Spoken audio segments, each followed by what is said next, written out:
se convierten en quien eres. Así que sé la persona que quieres que sean ellos. Esta reflexión encierra un sinfín de situaciones muy importantes que todo ser humano que experimenta la paternidad debíamos de tener presentes. Hola, buenas tardes. Soy la doctora Rocío Salazar Lozoya, orgullosamente catedrática del claustro universitario. Y en esta tarde vamos a platicar de un tema que a mí en lo particular me apasiona y es un tema que todos dentro del ámbito familiar debemos de tener presente. Este tema es tu hijo, tu espejo. Y a mí me gusta agregarle tu reflejo.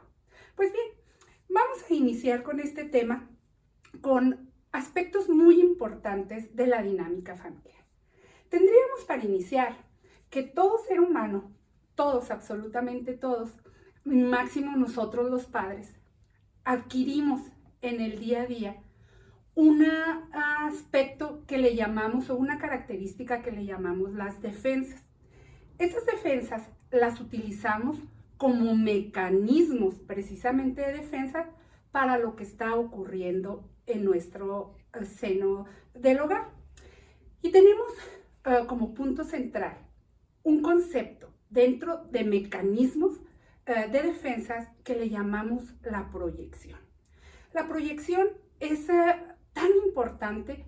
¿Por qué? Porque todo lo que somos, todo lo que de una u otra manera está a flor de piel en nuestras actividades, en nuestro decir, en nuestro pensar, todas esas características las vamos a reflejar.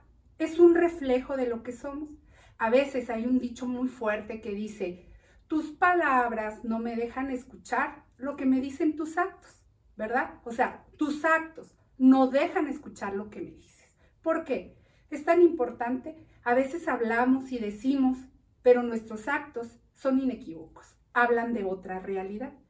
Cuando hablamos de proyección, nosotros nos proyectamos desde la infancia, todo lo que andamos cargando, nuestra área de luz. Muchas veces cuando nosotros somos muy criticones, muy criticones, estamos precisamente criticando nuestras áreas, ahora sí que nuestra área donde no hay luz, estamos criticando desde nuestras propias debilidades. Entonces, una persona que habla bonito, que ve cosas bonitas siempre y expresa cosas bonitas, pues está hablando desde su corazón, está hablando desde sus fortalezas. Entonces, nosotros tenemos que tener mucho cuidado con esa parte de la proyección, porque como les comentaba anteriormente, muchas de estas acciones vienen desde niños, cómo fuimos educados. Entonces, todo eso lo proyectamos en el momento en que una circunstancia sucede. Entonces, cuando hablamos de proyecciones, qué bonito sería, ¿verdad? Hablar desde el corazón y por el corazón. Otro mecanismo de defensa, no menos importante también, es la negación. Nosotros podemos tener la problemática en las manos y se nos hace más difícil, por estar en nuestra zona de confort, negarla. Es así como cuando nos habla el maestro de nuestro hijo y nos indica que nuestro hijo está robando los exámenes o está copiando, está teniendo actitudes no muy buenas o actitudes negativas. Nosotros negamos esa situación, aunque muy dentro de nosotros sabemos que es así, porque el negar de cierta manera hace como un lapso o nos protege o un caparazón, nos ponemos un caparazón cuando se da la negación. Entonces, ese también es un mecanismo de defensa y un mecanismo de defensa muy fuerte. ¿Cuántas veces también desde la negación vemos que nuestro hijo lo tenemos enfrente, está drogado y a veces decimos, es que son cosas de adolescentes, ya le pasará? O sea, el negar no sustituye la solución del problema. Y a veces nos equivocamos frecuentemente pensando que están en la etapa, que es la edad, que es por la situación que están viviendo, ya sea económica, familiar, etc. Y esas situaciones lo único a dónde nos llevan es a que se incremente el problema. La negación sería muy padre negarlo, ¿verdad? Y estar en esa zona de confort esperando a que la problemática cese, pero no. Así como una avalancha va agarrando más fuerza y hasta que no los vemos en una situación ya muy, muy fuerte, entonces es donde despertamos a nuestra realidad. Pues bien, dentro también de las defensas tenemos que nosotros tenemos muchas expectativas, muchísimas expectativas desde que éramos niños, de lo que queríamos ser y no fuimos, y siempre esas expectativas las traspolamos a nuestros hijos. ¿Cuántas veces nosotros les damos cosas a nuestros hijos y alguien nos infiere? ¿Por qué le estás dando tanto? Déjalo que se esfuerce, déjalo que él consiga esos logros. Y nosotros luego asignamos, es que yo quiero darle a mis hijos lo que no tuvieron.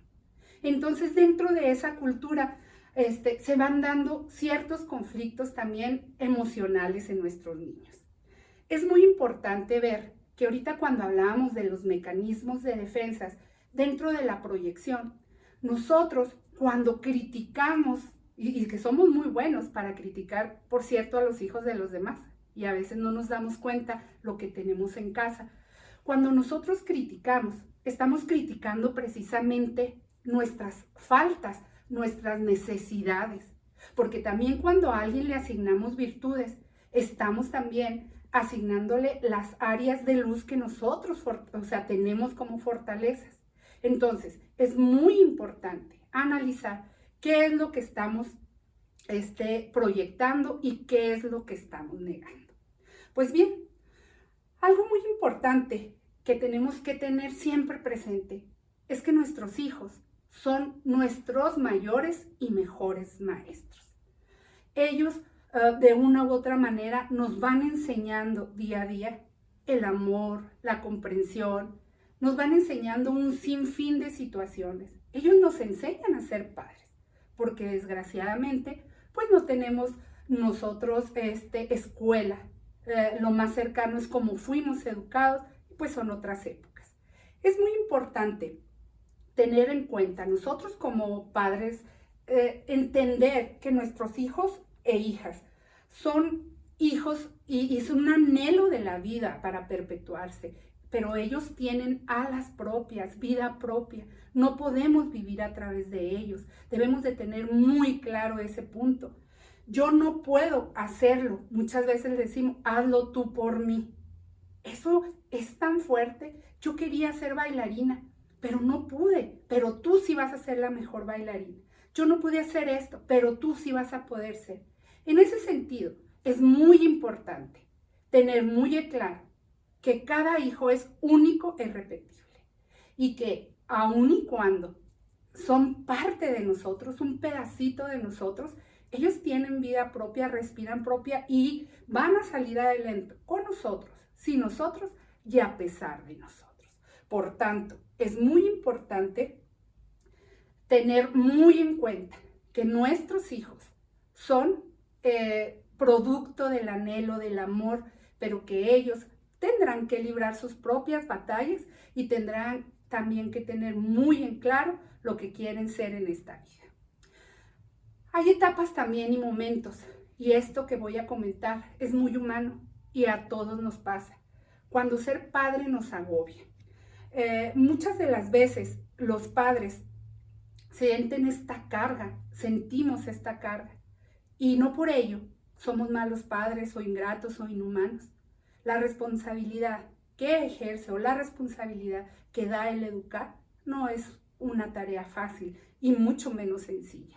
Pero como ya lo he venido diciendo, esto se va aprendiendo, esto es por amor, sentido común, etcétera, etcétera, pues nosotros también tenemos derecho de agobiarnos, tenemos derecho de tirarnos, pero para levantarnos más fuertes, para levantarnos de una u otra manera, con un compromiso más fuerte hacia la labor que con tanto amor hacemos.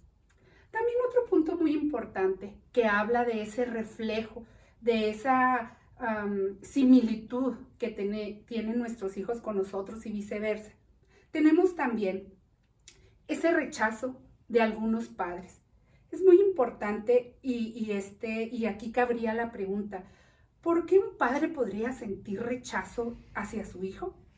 Y bueno, podía enumerar muchísimas situaciones y en terapia salen cada característica, cada opinión de los padres que a veces uno pues no puede juzgar, sin embargo existe.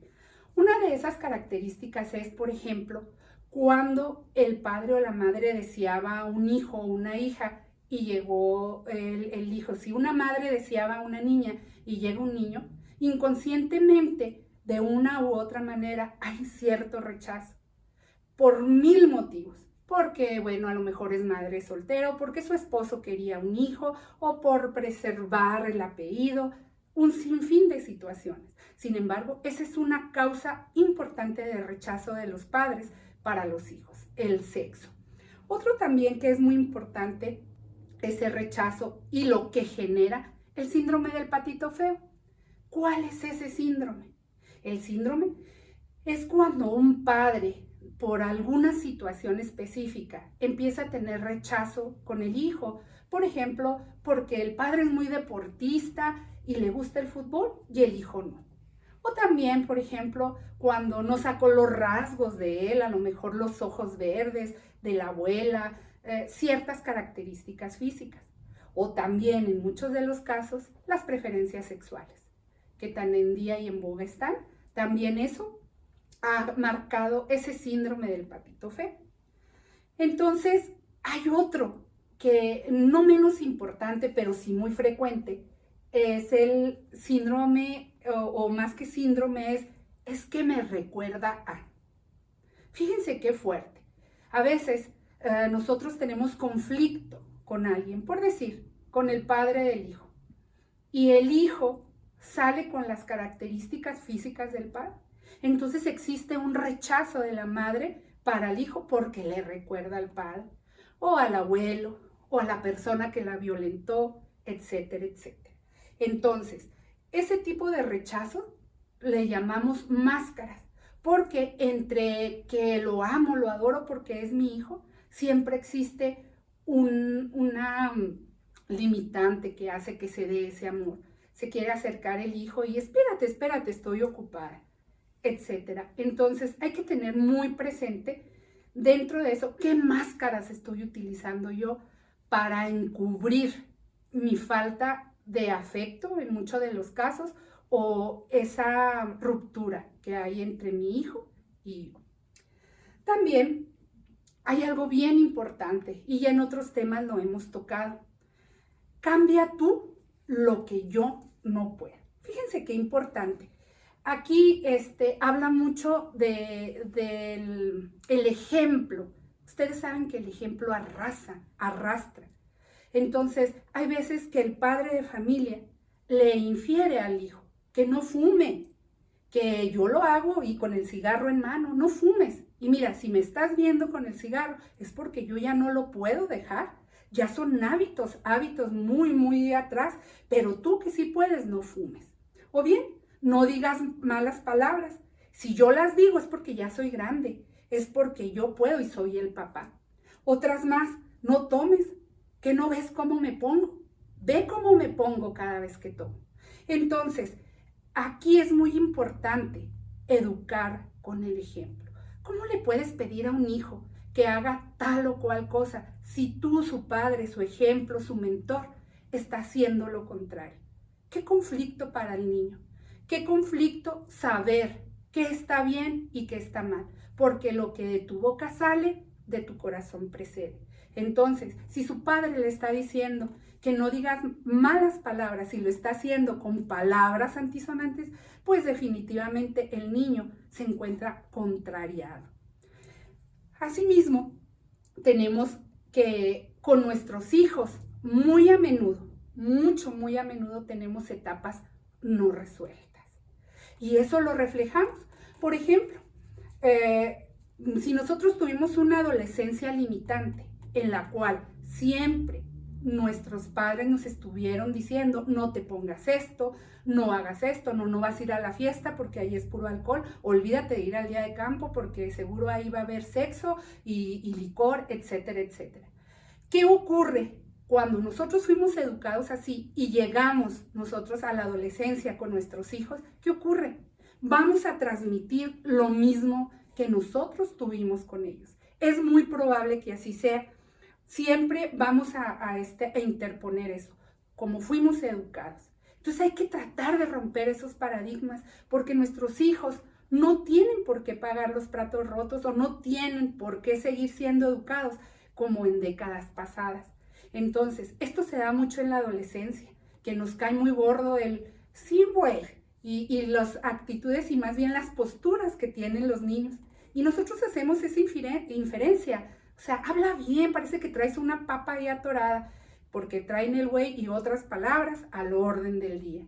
Inclusive, hasta su misma vestimenta. Nosotros los padres de familia tenemos que ser muy, pero muy precisos en saber que cada época trae su moda.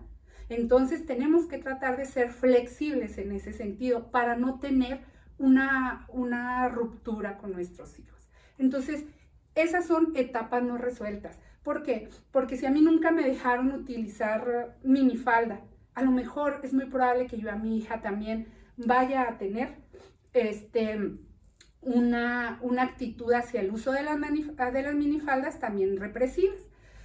Pues bien, hay algo también muy importante que cabe aclarar aquí en este tema tan interesante. Y tenemos una de ellas es todo lo que haga en nuestro niño. Vamos a hacer la inferencia como si tuviésemos envidia de que está mal. Por ejemplo, nosotros decimos con mucha frecuencia, ¿no? A tu edad yo ya hacía esto, ¿no? A tu edad yo ya ayudaba a tu madre. A tu edad yo ya estudiaba y trabajaba. Y pues a tu edad, ¿qué esperanzas que yo ya trajera carro o un teléfono de 30,000 pesos? A mí mis padres no me dejaban. Yo nunca tuve lo que tú. Y así nos vamos. Yo nunca. Entonces vamos generando en nuestro hijo. Yo sé que muchos de ustedes les ha de estar haciendo ruido esto que les estoy diciendo, porque a menudo lanzamos estas inferencias a nuestros hijos.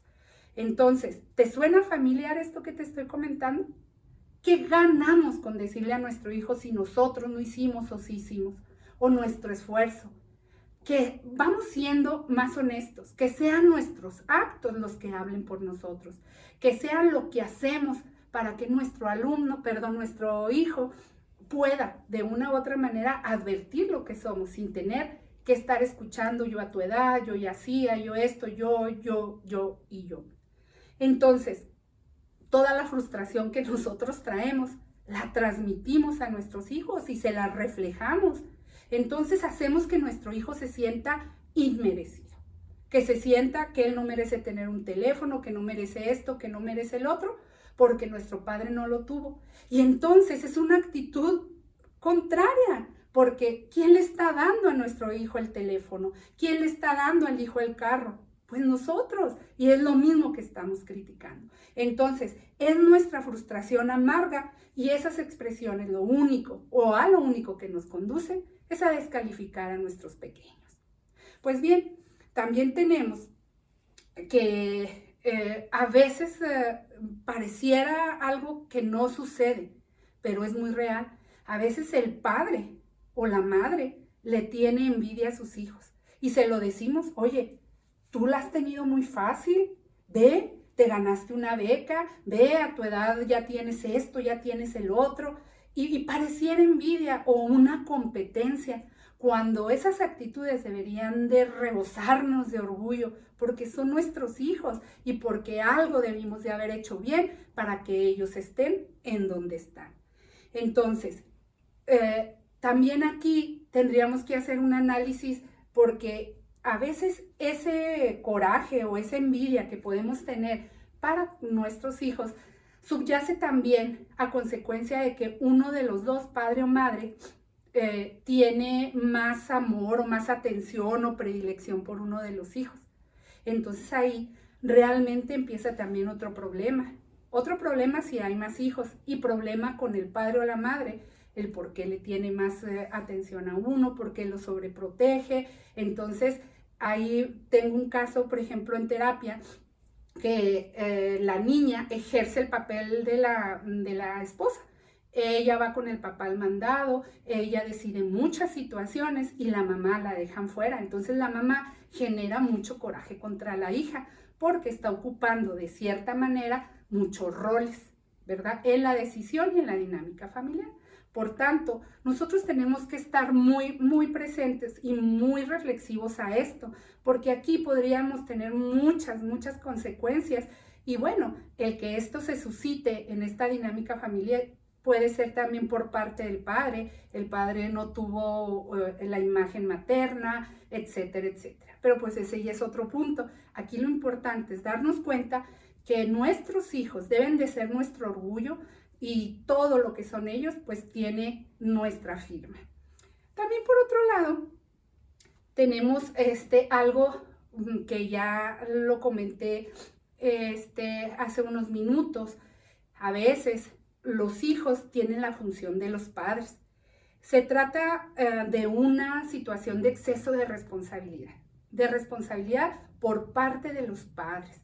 Los padres porque tienen que trabajar, porque así lo decidieron, o otras situaciones, delegan la responsabilidad de sus hijos, hacer el rol del papá, como es el hermano mayor, que él tome decisiones con respecto al resto de los hijos, etc. Entonces, es muy importante tener presente que un hijo, por más maduro que él esté, nunca puede asumir el rol de papá o de mamá. Nunca debe de quedarse al cuidado de los hijos porque es inmaduro para tomar decisiones.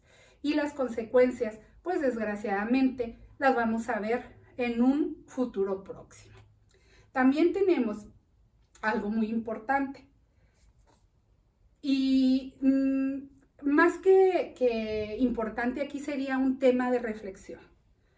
¿Te has preguntado, y ahora cómo le hago?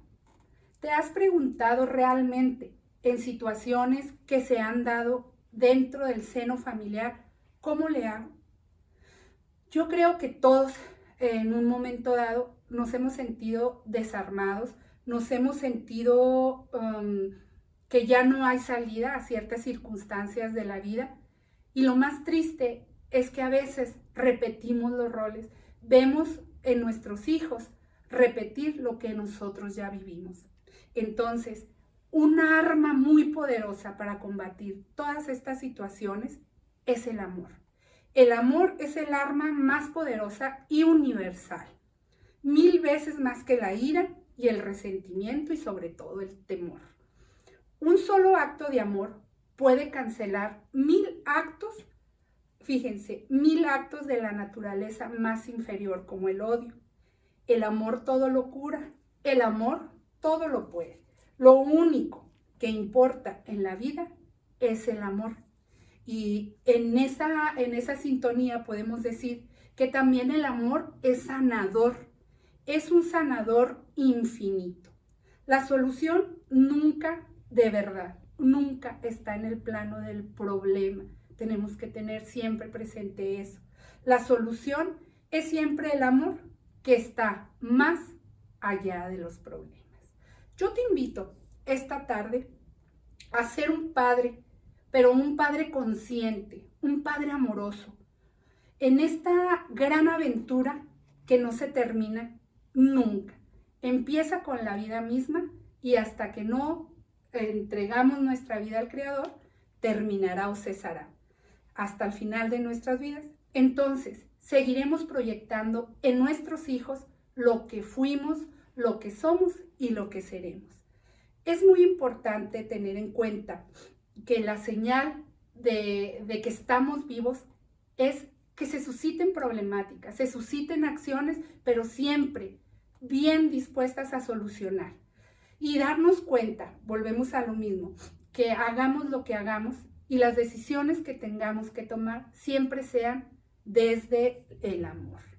Entonces, a raíz de todo esto, lo que estamos comentando, sería muy bueno hacer una reflexión.